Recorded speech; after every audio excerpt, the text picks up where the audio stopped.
এতক্ষণ চুপ করে দূরে দাঁড়িয়ে সব দেখছিল লিমা। শ্রাবণকে নামজলের সাথে কথায় ব্যস্ত থাকতে দেখে একটা পিস্তল হাতে তুলে নিল লিমা।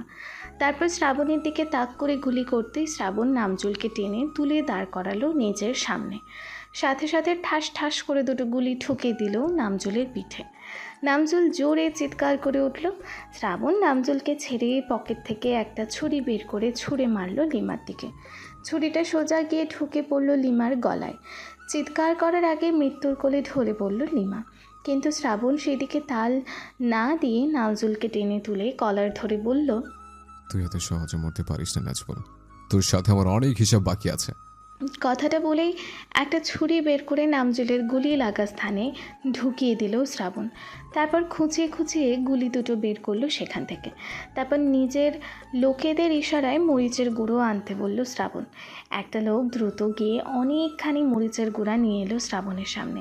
শ্রাবণ একমুঠ মরিচের গুঁড়া নিয়ে ঢুকিয়ে দিল নামজলের ক্ষতস্থানে। জ্বালা সহ্য করতে না পেরে চিৎকার করতে লাগলো নামজুল। চিৎকার করতে করতে একসময় ঢলে পড়ল মৃত্যুর কোলে। নামজুল আর লিমাকে মরার পর দুফোঁটা জল গড়িয়ে পড়ল শ্রাবণের চোখ থেকে। শ্রাবণকে কাঁদতে দেখে ওর লোকগুলো অবাক হয়ে বলল, স্যার আপনি কাঁদছেন? আপনার তো এখন খুশি হওয়ার কথা, আপনার বসের শত্রু আজ শেষ হলো, তাহলে আপনি কাঁদছেন কেন? আমার এই কান্নার অর্থ তোমরা বুঝবে না। শুধুমাত্র টাকার সম্পত্তির জন্য আজ কতগুলো লোককে অকালে মরতে হলো। দুনিয়ার মানুষ সবসময় টাকার পেছনে ছোটে। টাকার উপর লোভ নেই এমন মানুষ নাই বললেই চলে। কিন্তু এই টাকাতে কখনো সুখ শান্তি থাকে না। যার টাকার সম্পত্তি বেশি তার জীবন অশান্তিও বেশি। এই টাকাই আপন মানুষকে পর করে দেয়, আবার টাকাই পরকে আপন। কিন্তু টাকার পেছনে ছুটে জীবনটা শুধু শেষই হয়। কখনো টাকা জীবনকে সুখী করতে পারে না।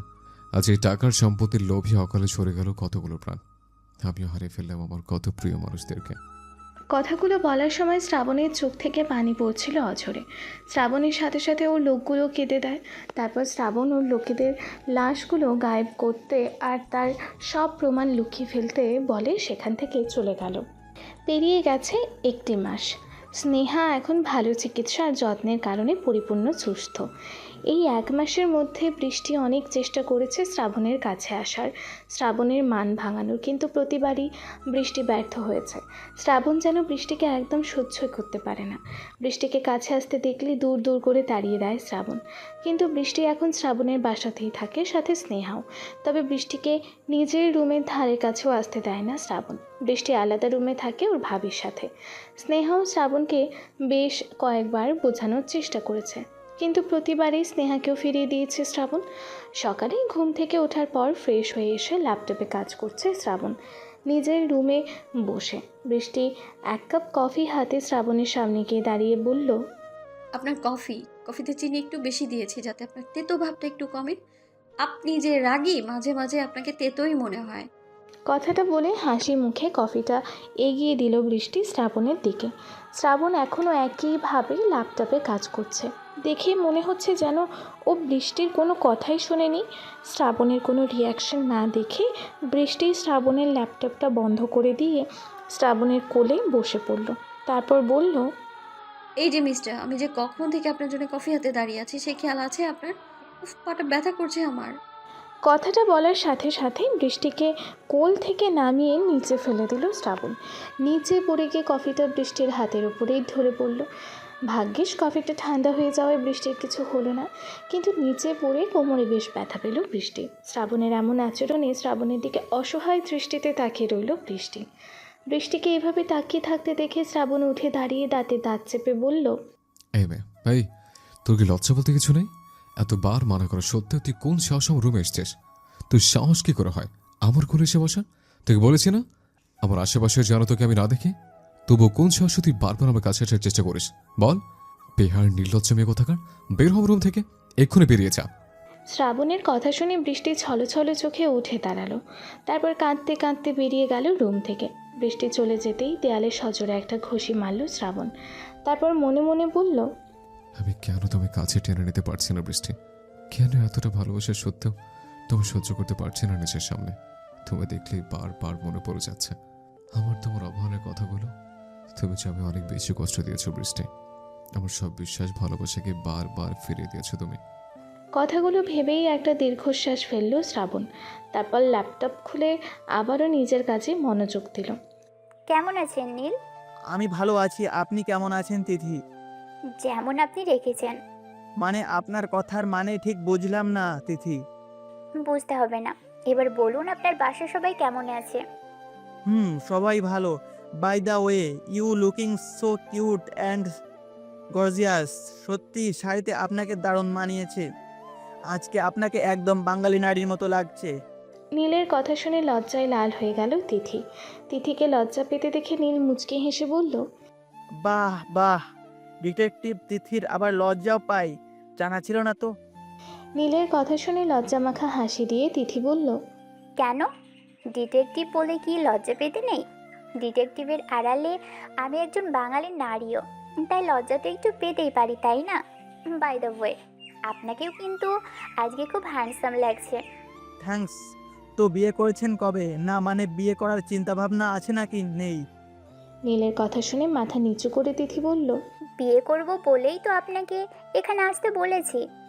নীলের কথার উত্তরে তিথি মুচকি হেসে বলল, বাদ দিন তো এসব। তা আপনি বিয়ে করছেন কবে? পছন্দের আছে নাকি কেউ? একজন ছিল, তার নাম নীলা, মানে আপনাদের বৃষ্টি। কিন্তু ও তো অন্যের বউ, তাই ওকে মন থেকে মুছে ফেলতে চাইছি। আর একজনকে ভালো লাগতে শুরু করেছে কিন্তু।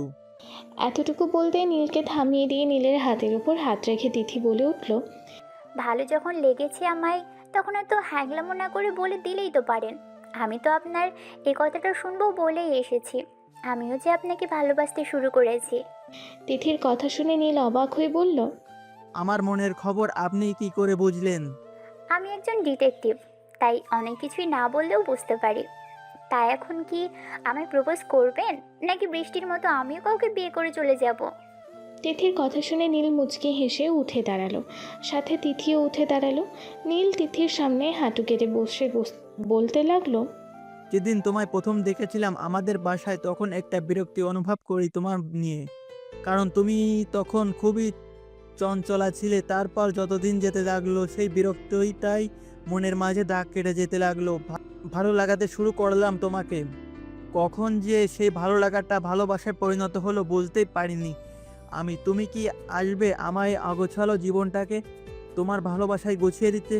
তুমি কি আসবে আমার এলোমেলো না মনটাকে আরও বেশি করে তোমার প্রেমে এলোমেলো করে দিতে? তুমি কি হবে আমার 1 ডজন বাচ্চার মা, যে বাচ্চাদের দিয়ে আমি একটা ক্রিকেট টিম বানাবো? তুমি কি বিয়ে করবে আমায়?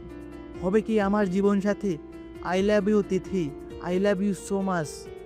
কথাগুলো বলেই তিথির হাতে নিজের হাতের একটা আংটি খুলে পরিয়ে দিল নীল। তারপর চুমু এঁকে দিল তিথির হাতে। আনন্দে তিথির চোখে পানি চলে এলো। তিথি নীলকে হাত ধরে দাঁড় করিয়ে বলতে লাগলো, হ্যাঁ, আমি বিয়ে করব আপনাকে। আপনার অগোছালো জীবনটাকে আমার ভালোবাসা দিয়ে সাজিয়ে দিব আমি। আপনার ক্রিকেট টিমের মা হতে চাই আমি। আমিও আপনাকে ভালোবাসি Neel. I love you Neel, I love you so much. ওদের কথা শুনে কফি শপের সব লোকেরা হাততালি দিয়ে উঠল। এতক্ষণ ওরা কফি শপে বসে আলাপ করছিল। বৃষ্টি আর স্নেহাকে পাহারা দেওয়ার জন্য নীলদের বাসায় গেলে সেখান থেকে পরিচয় শুরু হয় নীল আর তিথির। প্রথম দুজনেই দুজনকে একটু বিরক্তির চোখে দেখলেও একসময় দুজনেই দুজনের প্রেমে পড়ে যায়।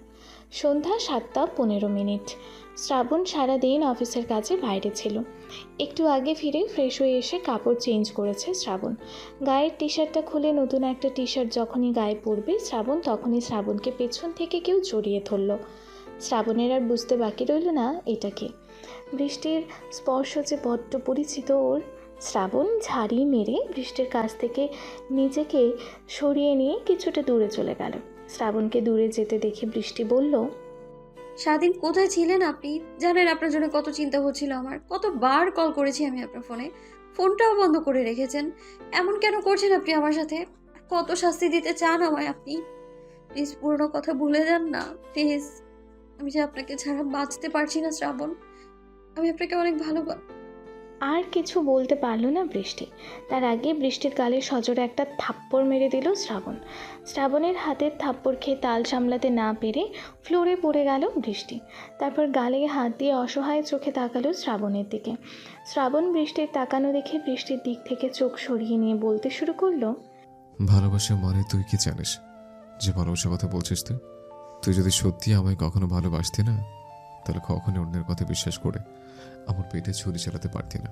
আরে কাউকে ভালোবাসতে বিশ্বাস লাগে রে, বিশ্বাস, যেটা তোদের মতো মেয়েদের মাঝে নেই। ঠিক কোন মুখ দিয়ে আমি ভালোবাসার কথা বলছিস বৃষ্টি? তোর মুখে ভালোবাসার শব্দটা মানায় না। আমি খুন করতে চাওয়ার পরও যখন আমি বারবার নিজের ভালোবাসার দাবি নিয়ে গেছি তোর কাছে, তুই আমার দূর দূর করে তাড়িয়ে দিয়েছিস। ভালোবাসা কাকে বলে জানিস? ভালোবাসা মানুষকে কখনো কষ্ট দেওয়া যায় না। তাকে কষ্ট দিতে গেলে তার চাইতে বেশি কষ্ট নিজের এইখানটায় হয়। তুই কখনোই আমার ভালোবাসার যোগ্যই ছিল না। তোকে ভালোবাসাটা আমার জীবনের সবচেয়ে বড় ভুল ছিল। তুই আমি বলেছিলি না আমি তোর জীবনের অভিশাপ? তাহলে শোন, আজ আমি তোকে বলছি, তুই আমার জীবন অভিশাপ। তোকে ভালোবাসার কারণে আমার জীবনটা এলোমেলো হয়ে গেছে। এখন নিজেকে ভালোবাসতে ভুলে গেছে আমি। বেরিয়ে যা আমার চোখের সামনে থেকে। তোর মুখটাও দেখতে চাই না আমি। আমায় মুক্তি দে, তুই মুক্তি দে আমায়। আমার জীবন থেকে চলে যা তুই, মুক্তি দে আমায়। কথাগুলো বলেই সোফায় খুব জোরে একটা লাথি মারল শ্রাবণ। শ্রাবণের এমন কথা শুনে কাঁদতে কাঁদতে দৌড়ে রুম থেকে বেরিয়ে গেল বৃষ্টি। বৃষ্টি বেরিয়ে যেতেই শ্রাবণ সোফার উপর বসে দুই হাতে নিজের মাথার চুলগুলো শক্ত করে ধরে বসে রইল।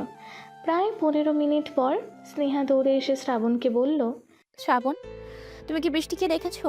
একটু আগে কিচেন থেকে কিছু একটা লুকিয়ে নিয়ে উপরে উঠতে দেখলাম আমি বৃষ্টিকে। বৃষ্টি তখন অঝরে কাঁদছিল।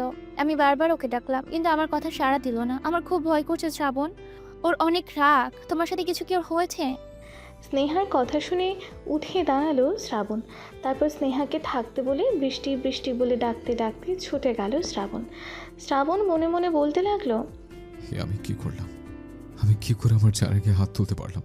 কি করে এত বাজে বাজে কথা বললাম ওকে? আমি ওর কিছু হয়ে গেলে আমি কি নিয়ে বাঁচবো? কথাগুলো ভাবতে ভাবতে ছাদের কাছে এসে দাঁড়ালো শ্রাবণ। ছাদের দরজা খোলা দেখে শ্রাবণের দম যেন বন্ধ হয়ে আসতে লাগলো অজানা এক ভয়। শ্রাবণ দ্রুত পায়ে এগিয়ে গেল ছাদের দিকে। ছাদের দরজা দিয়ে ভেতরে ঢুকতেই শ্রাবণ যা দেখলো তার জন্য শ্রাবণ মোটেও প্রস্তুত ছিল না। শ্রাবণ জোরে একটা চিৎকার করে উঠল। বৃষ্টি! তারপর দৌড়ে ছুটে গেল শ্রাবণ বৃষ্টির সামনে, আর বৃষ্টির হাত থেকে মদের বোতলটা নিয়ে ছাদ থেকে ছুঁড়ে ফেলে দিয়ে বলল, এসব তুমি কি করছো বৃষ্টি? তুমি এটা কেন খেলে? শ্রাবণের কথার দিকে বৃষ্টির কোনো খেয়াল নেই। বৃষ্টি চুপচাপ চোখ বন্ধ করে দাঁড়িয়ে আছে। বৃষ্টির কোনো রেসপন্স না পেয়ে বৃষ্টিকে ধাক্কা দিয়ে শ্রাবণ রাগী গলায় বলল, হে মেয়ে, কথা শুনতে পারো আমার? তুমি মদের বোতল কেন এনেছো? কেন খেয়েছো তুমি এসব? শ্রাবণের কথা শুনে চোখ বন্ধ অবস্থাতেই ধপ করে নিচে বসে পড়ল বৃষ্টি। তারপর দুপা ছড়িয়ে দুই হাত নাচিয়ে বাচ্চাদের মতো কান্না করতে করতে বলতে লাগলো, আহ, আমার জামাই আমারে ভালোবাসে না, খালি মারে বকে। আমি মদ খেয়ে মরে যাব, তারপর ভূত হয়ে এসে ওনার ঘাড় মটকাবো। মদ খেতে তো অনেক মজা, আমি আরো খাবো। আমার খিদে লাগছে, আমি মুরগি খাবো, গরু খাবো, খাসি খাবো, সব খাবো, পৃথিবী খাবো। আহ বৃষ্টির কথা শুনে আর ওর কাণ্ড দেখে চোখ বড় বড় করে বৃষ্টির সামনে বসে পড়ল শ্রাবণ। তারপর অবাক হয়ে বলল, শুনেছি মদ খেলে মানুষ পাগলের মতো ব্যবহার করে, আকাশে ওড়ে। যদি আমার তেমন কিছু হয়নি কখনো, কিন্তু এই মেয়ে তো দেখছি মদ খেলে রীতিমতো রাক্ষসী হয়েছে। হে মেয়ে, এসব কি বলছো তুমি? ওইসব কি খাওয়া যায় নাকি? শ্রাবণের কথা শুনে মাথা তুলে পিট পিট করে শ্রাবণের দিকে তাকালো বৃষ্টি। দুর্ভাগ্যবশত সেই দিনের মতো আজকেও শ্রাবণ খালি গায়ে আছে। টি শার্টটাও পরতে পারেনি। শ্রাবণকে খালি গায়ে দেখে বৃষ্টি জিহ্বা বের করে নাড়িয়ে বলল, ওয়াও, আমার ইয়াম্মি গুলুমুলু মুরগিটা, এদিকে আসো আসো, আমি তোমায় খাবো, তোমাকে রোস্ট করে খাবো, তারপর ভালো করে কষিয়ে রান্না করে খাবো, ইয়াম্মি হবে।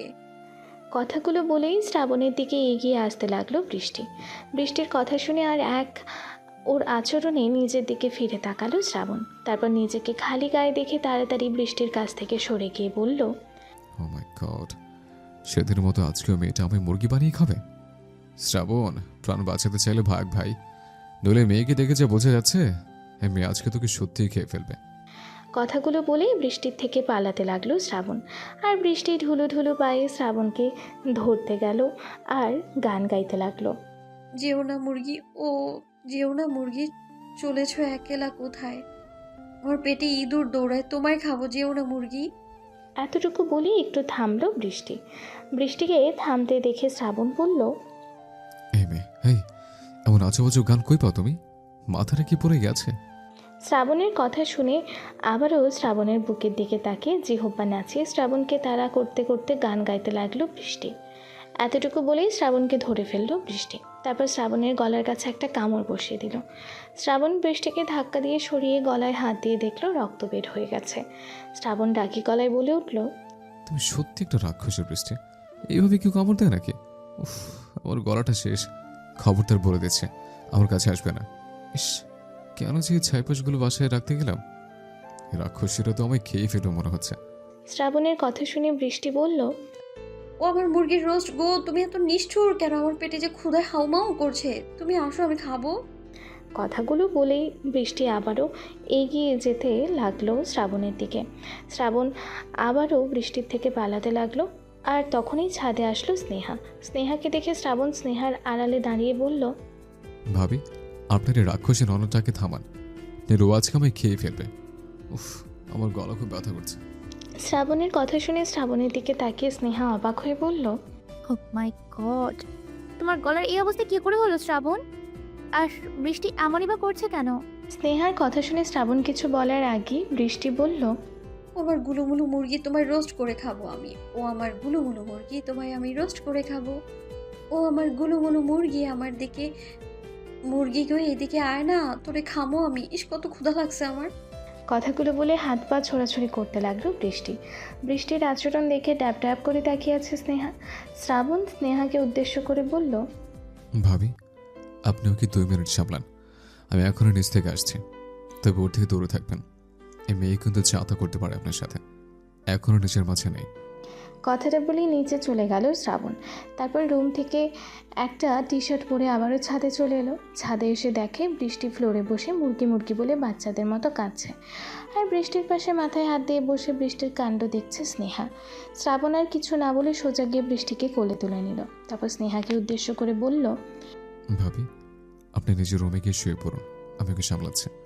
কথাটা বলে বৃষ্টির দিকে তাকিয়ে শ্রাবণ বাঁকা হেসে আস্তে করে বলল, চলে যান, আমাকে কামড় দেওয়ার মজা বোঝাবো তোমায় আজ। কথাটা বলেই বৃষ্টিকে নিয়ে নিজের রুমে গিয়ে দরজা লাগিয়ে দিল শ্রাবণ। তারপর বৃষ্টিকে খাটে বসিয়ে দিয়ে বৃষ্টির সামনে বসে বলল, এবার বলো সুইটহার্ট, তোমার কি খেতে মন চাইছে এখন? আমাকে দেখে তোমার মুরগি মনে হয়, তাই না?